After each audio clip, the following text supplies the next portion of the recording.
Okay ma'am करें? हाँ बिस्मिल्लाहिर्रहमानिर्रहीम। आप सबका बहुत बहुत शुक्रिया यहाँ तशरीफ लाने के लिए। जैसे कि आप जानते हैं कि हज पॉलिसी जो है 2023 जो है वो आ चुकी है और उस हवाले से मैंने आपको यहाँ तकलीफ दी है। अभी गाइडलाइंस का हमें इंतज़ार है। मोस्ट प्रॉब्ली जो हमारे ऑफिसर्स हैं इनके कहने के मुताबिक 1-2 दिन में जो है गाइडलाइंस भी आ जाएंगी।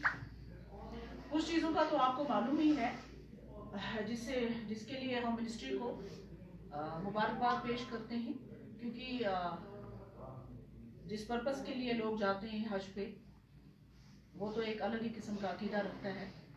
तो इसमें जो वीआईपी कल्चर था, ये वीआईपी कल्चर ख़त्म किया आज की गवर्नमेंट ने। उसके लिए मैं इस स्टेप को अप्रिशिएट करती हूँ। जैसे कोटा होता है, प्राइम मिनिस्टर का होता है, प्रेसिडेंट का होता है, इसी तरह मिनॉरिटी जो मिनिस्टर्स हैं उनका होता है, एमपीज़ का कोटा होता है।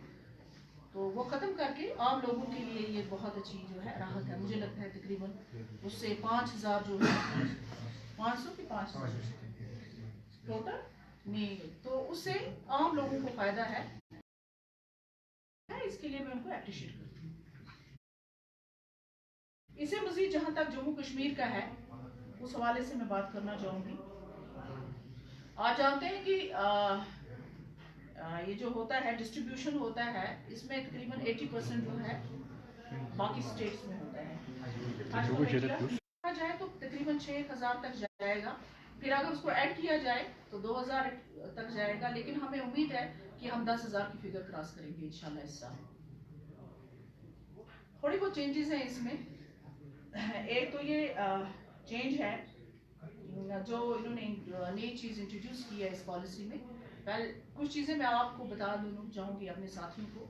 जब लास्ट टाइम हम मीटिंग के लिए गए थे, जब ऑल ओवर इंडिया से बुलाए गए थे ये चेयरपर्सन और ऑफिसर्स बुलाए गए थे वहाँ पर अपने अपने सजेशंस रखने के लिए, वो मैं आपको बताऊंगी कि हमने क्या सजेशंस रखे। लेकिन जो कुछ तब्दीली थोड़ी बहुत आई है वो मैं आपके साथ शेयर करना चाहूँगी।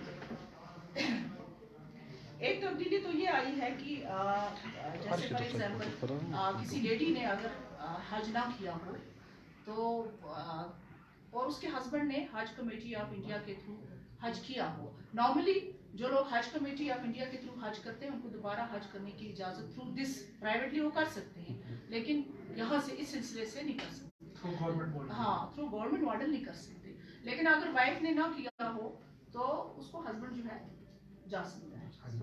हस्बैंड या कोर रिलेटिव जो क्लोज रिलेटिव, यानी या दूर दराज कोई कजन होगा जो क्लोज रिलेटिव होगा वो जा सकता है। तो महरम जिसको कहते हैं। तो मुझे लगता है कि ये एक बड़ी तब्दीली है। ये इन्होंने किया है, इस चीज को रिलैक्स किया हुआ है। वुमन कैन परफॉर्म ए हज अगर वो अकेले भी जाना चाहे। I will come to that point. I will come to that point. That's a second point. So ये वो है कि सपोज अगर किसी लेडी के हस्बैंड ने किया है लेकिन वाइफ ने नहीं किया, वाइफ जाना चाहती है, तो नॉर्मली तो हज कमेटी ऑफ इंडिया उसको अलाउ नहीं करेगी। लेकिन अगर औरत ने नहीं किया है तो हस्बैंड भी जा सकता है, भाई भी, महरम जो है वो जा सकता है साथ। एडिशनल थोड़े एडिशनल चार्ज देने पड़ेंगे। कितने देने पड़ेंगे वो अभी इन्होंने डिसाइड नहीं किया है। नॉमिनल होगा, जो भी होगा नॉमिनल होगा।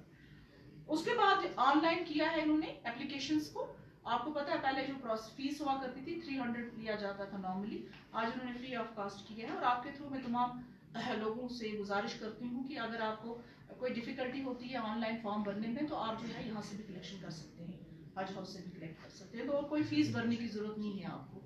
पहले 300 रुपीज भरते थे।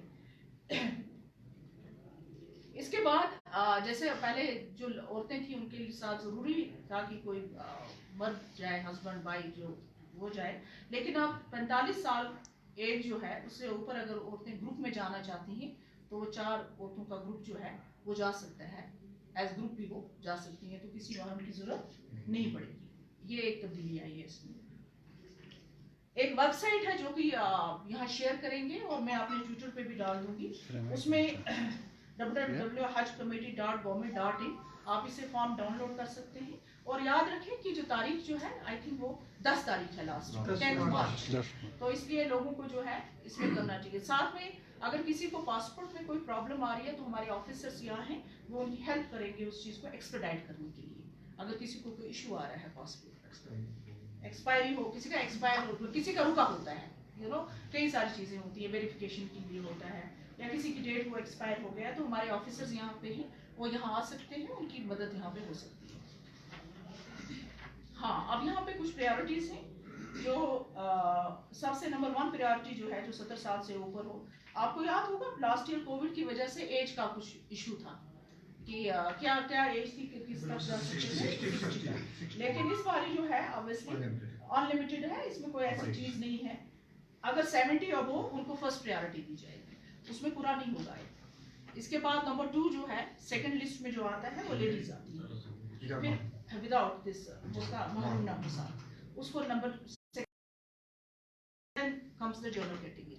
तो इस तरह से कैटेगराइज किया गया है इसको। पहले आपको पैसा देना पड़ता था, प्राइवेट लैब जाना पड़ता था टेस्ट के लिए। अब मुझे लगता है आपने जो किया होगा वैक्सीनेशन, वो सर्टिफिकेट जो होगी वैलिड होगी। इससे मजीद भी अगर कुछ होगा तो गवर्नमेंट के थ्रू हो जाएगा, आपको पे करने की जरूरत नहीं है। एक और चीज आपको बता दूं मैं आपको कि हमने कुछ इश्यूज रेज किए हैं जो मैंने आपसे कहा कि मैं आपसे शेयर करूंगी, लेकिन पर्पस क्या है? पर्पस ये था जो हमने मिनिस्ट्री के सामने भी बात रखने की कोशिश की। हमारे यहाँ जो है, मैं जम्मू कश्मीर की बात करूंगी तो पिछले 3 साल तक ना कोई कमेटी थी, ना कोई चेयरपर्सन था। आपको पता होगा कि 3 साल के बाद जो है ये प्रोसेस शुरू हुआ। तो मैं और मेरे जो साथी हैं, इंक्लूडिंग अवर ऑफिसर्स, हमने अपनी तरफ से भी गवर्नमेंट ऑफ इंडिया के सामने बहुत सारी बातें रखी जो मैं अभी आपके साथ शेयर करूंगी। लेकिन पर्पस गवर्नमेंट ऑफ इंडिया का या मिनिस्ट्री का या सबका ये है कि हज को सस्ता किया जाए और कंफर्टेबल बनाया जाए, वही सबका पर्पस है। तो इस बार मुझे लगता है कि जैसे आपको जो टेंटेटिव खर्चा आता था तकरीबन 4.5 लाख आता था, और हमें उम्मीद है कि जो चीज़ें उन्होंने उसमें माइनस की हैं, जो उन्होंने मैंडेटरी बनाई थी, हालांकि मैंडेटरी नहीं थी वो चीज़ें, वो उन डिटेल्स में मैं नहीं जाऊंगी, उनको कम करके जो है तकरीबन 3.5 या 3.70 तक जो है खर्चा होगा हाजियों का।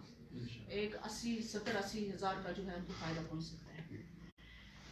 यहाँ मैं आपको बताऊं कि हमारे जो हमने जो इश्यूज रेज किए थे मिनिस्टर के सामने, वो ये था, सबसे पहला हमारा इशू ये था कि बाकी मुल्कों में जितने बाकी मुस्लिम ममालिक हैं वहाँ पे आपको सिंगल बस सर्विस होती थी अजीजा से लेके यहाँ तक हर मिला, लेकिन ये पूरे इंडिया पे अप्लाई होता था कि आपको 2-2 बसेस चेंज करनी पड़ती थी, तो लोगों को बहुत डिफिकल्टी होती थी।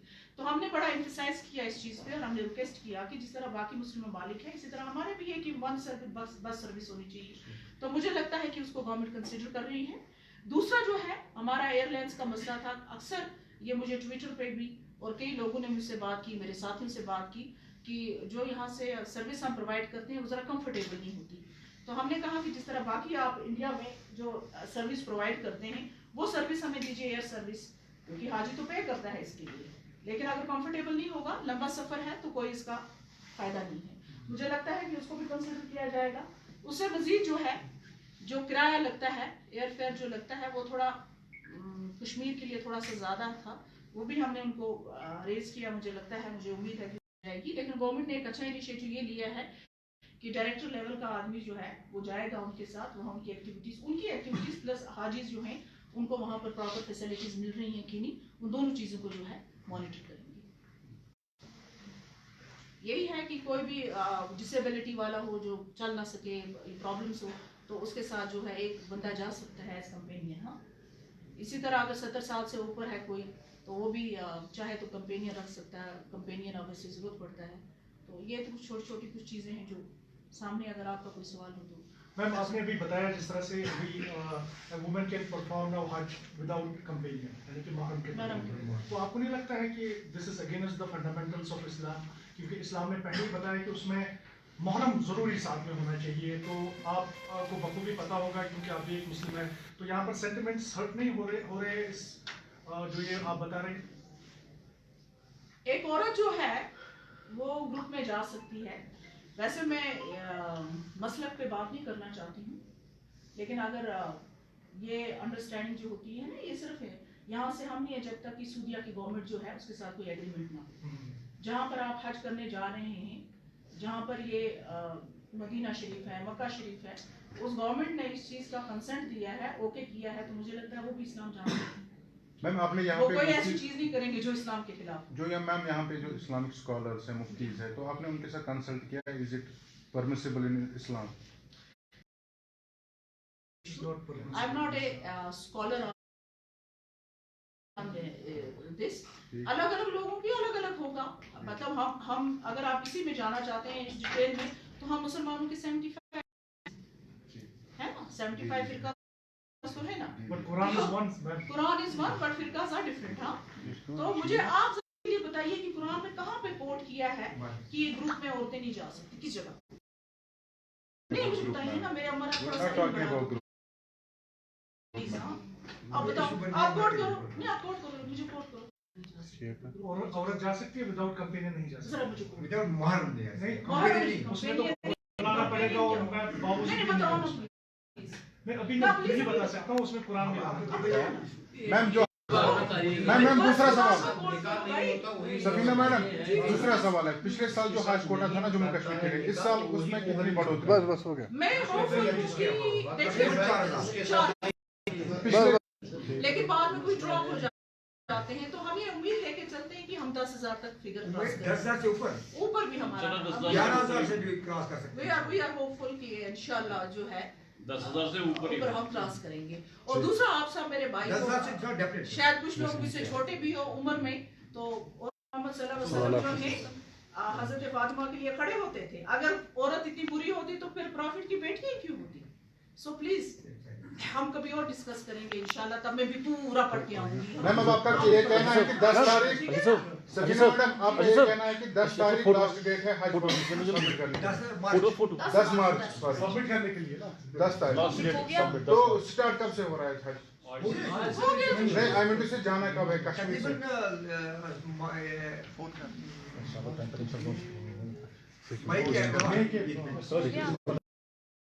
देखिए मैं आपको एक बात बताऊं, तकरीबन 2.5 से पहले एक दिन मैं आपको ये this is out of context, मैं ये बात और मैं गलबा आप रिकॉर्ड करो तो कर सकते हो, नहीं करना चाहते ना करो। लेकिन मैं ये बताऊं कि हज जैसी चीज के लिए भी लोग कहते हैं जनाब सिफारिश होनी चाहिए, जब तक अल्लाह का बुलावा नहीं हम नहीं जा सकते। तो हज की तो बात नहीं है, लेकिन हज के लिए भी अक्सर लोग कहते हैं जनाब अब तो आप हज पे बन गए, अब आप हमको हज करवा दीजिए। तो ये जो ट्रांसपेरेंट हो गया है system, I am very happy कि आप कोई भी अप्लाई कर सकता है, जिसका जिस तरीके से आएगा, कोई सिफारिश नहीं चलेगी। किसी के पास कोई सोचेगा जनाब ये ऑफिसर है तो मेरी सिफारिश, पर्सन है तो ये सिफारिश, तो ये मेंबर, वो चीजें खत्म हो चुकी हैं। जिसका बुलावा होगा इंशाल्लाह वो लोग जाएंगे, और मैं अल्लाह से ये दुआ करती हूँ कि उनका सफर जो है अच्छा रहे, बेहतर रहे। हम फैसिलिटीज प्रोवाइड करेंगे। मैंने तो इस चीज को इंश्योर किया है कि जो भी जाएंगे हम यहाँ पर